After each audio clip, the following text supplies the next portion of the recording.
So good day mga boss, this is Dato Gistagulilong for SRHC Channel's Sports and Hobbies Edition. And today's episode is a disassemble natin ng ating rear portion ng ating Losi 5T. So, wag na natin itong patagalin pa. Are you ready? Am I ready? Let's go! Let's go! Let's go! Let's go! We don't talk anymore.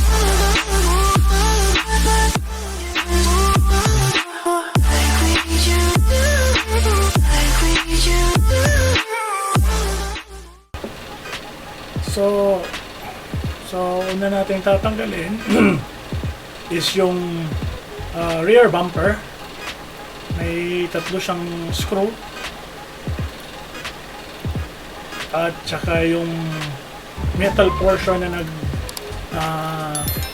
humahawak sa hinge pin ng dalawang arm.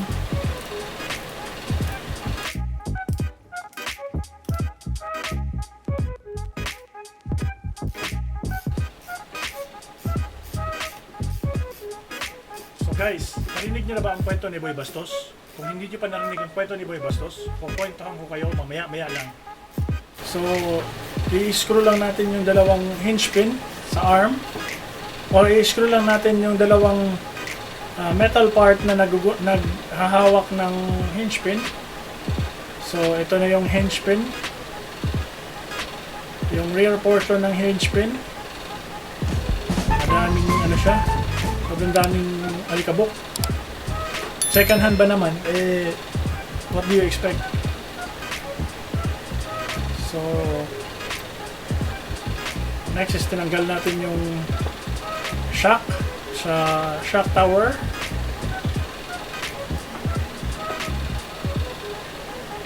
And after that, tatanggalin natin yung sway bar. Tatay at saka si Boy Bastos sumakay ng auto at merong malaking dildo na tumama sa salamin nila. Nagtanong si Boy Bastos kung tay, ano yun? Para hindi masira ang pagka-inosente ni Boy Bastos, sinabi ng tatay niya, wala anak, ibon lang yun. Sagot naman ni Boy Bastos, tanginang ibon yan. Ang laki ng titi!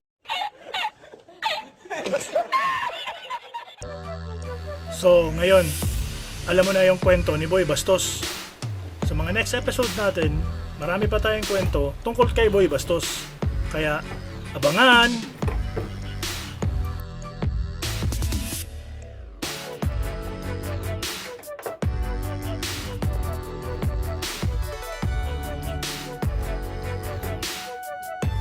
Next natin.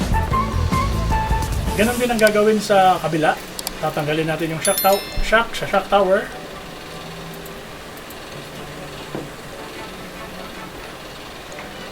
And now we are going to fully disassemble the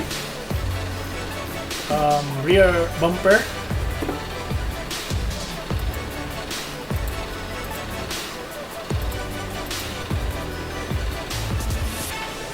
So guys, pag may mga screw, ibabalik natin kung saan siya kakabit para mabilis natin siya matandaan. So at this moment, we are going to remove the front hinge pin. Isang araw na naman, nakita ni Boy Bastos ang nanay niya na nagsasalsal sa sarili. Kaya, dali-dali niya agad niya itong tinanong. Sabi niya, Nay, anong ginagawa niyo, Nay? Sabi naman ng nanay niya, para hindi mawala yung pagka-inosente ni Boy Bastos, ay, ito anak, sugat lang to. Sagot naman ni Boy Bastos, tanginang sugat yan, sakto pa sa poke.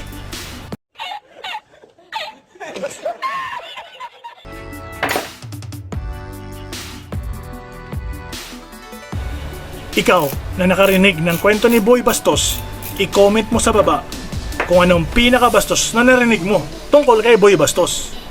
At gagawa natin ang skit next episode. Let's go!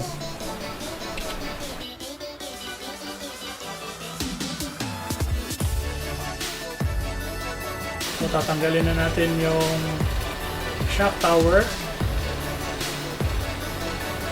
sa differential.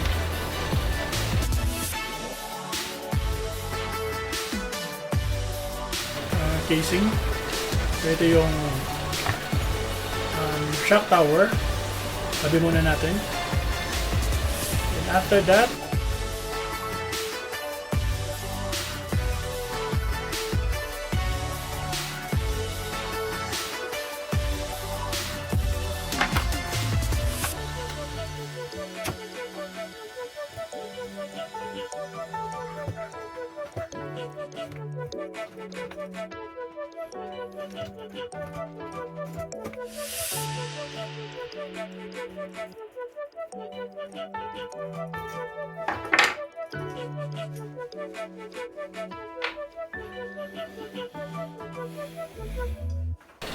tatanggalin or dalawang screw na lang ang mahawak sa ating diff case para makita ang ating differential.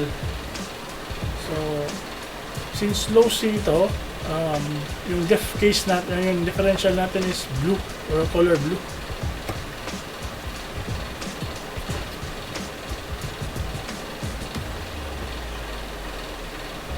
Ayan. Ayan na yung malaking diff case natin. At marami siyang kalawang. So end of part 1. So end of part 1.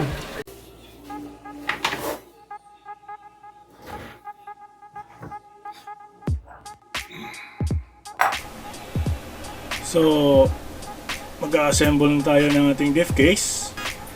So before that, ibabalik muna natin yung parang guide niya. And also, i-fit natin siya sa diff case. At lalagyan natin ng grease para hindi masyadong maka-affect ang wear and tear.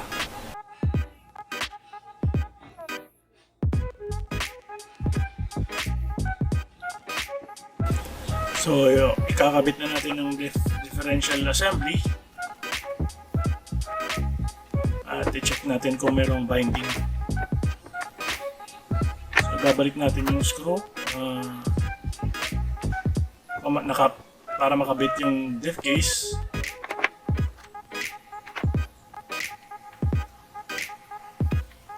And next is ilalagay na natin yung shock tower.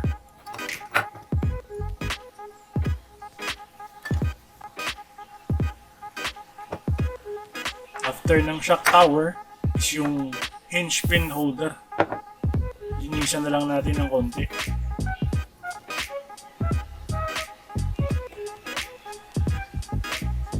So ikabit na natin yung hinge pin holder para may kabit na natin yung dalawang arm na merong hinge pin.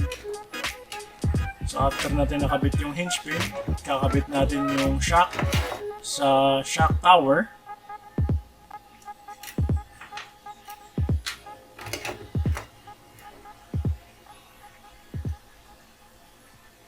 So lagi lang tatandaan na mga bolts and nuts ilalagay natin dun sa kung saan siya nakalagay para madali nating tandaan.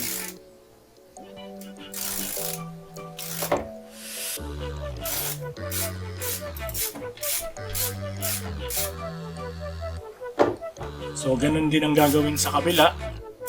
Ikakabit din natin yung ating shock tower.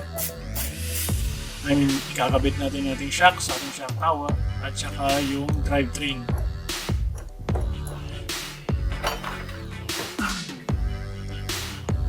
Or drive shaft.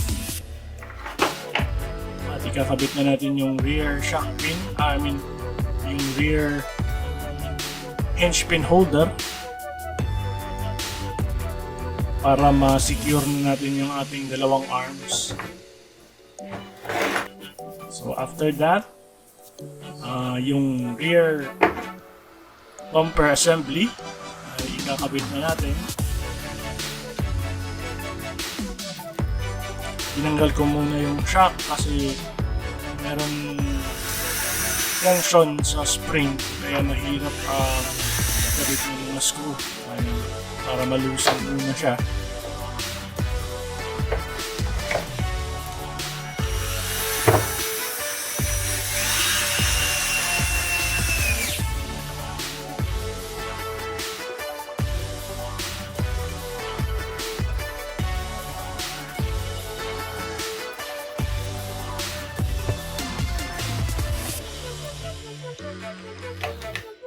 sway bar.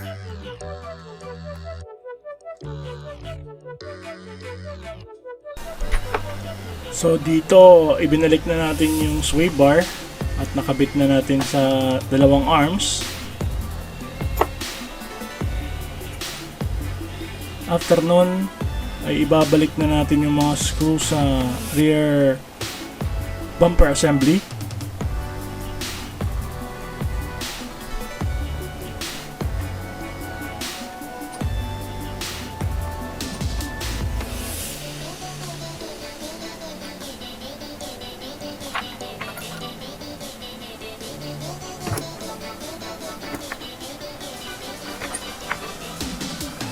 Ito yung part na kinabit yung sway bar sa arm.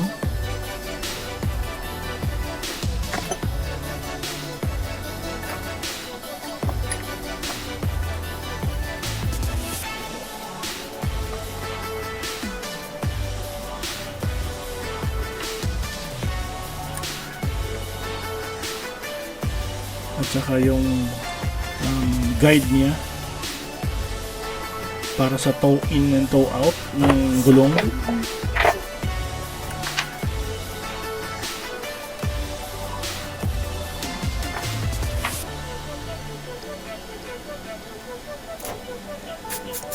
So after nyan ay yung bumper assembly, and yun, tapos na tayo sa ating oo nga pala, ilalagay natin yung body mount post. Medyo mataas yung bolt na nilagay ko kasi para sa pipe na binigay ni Sir Doen. So yun nga, nabuo na natin ang ating rear portion ng ating Losi 5T version 1. At masaya ako na walang sobrang pyesa at saka mga nuts. Saktong-sakto lang talaga siya. At saka nalagyan natin ng high temp grease yung ating, nalagyan natin ng grease yung ating rear differential. Disassemble naman natin ang ating front part ng ating Losi 5D. And the next episode after that, ibubuo natin ang ating sasakyan together with the center diff, the rear and the front diff assembly. And also, we are going to rebuild our engine. Dumating na yung ating intake manifold. So, papalitan natin ang intake manifold at susubukan natin pandarin ulit. So, see you guys next episode. So, this has been Dato Vista Gulilong for SRAC Channel's Sports and Hobbies Edition. Let's go!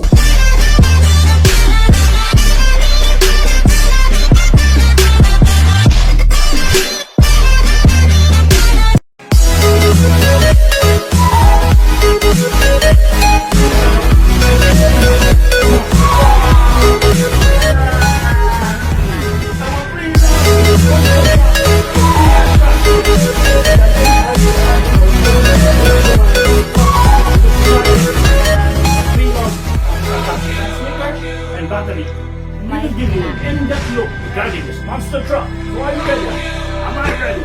Let's go! Don't get me wrong.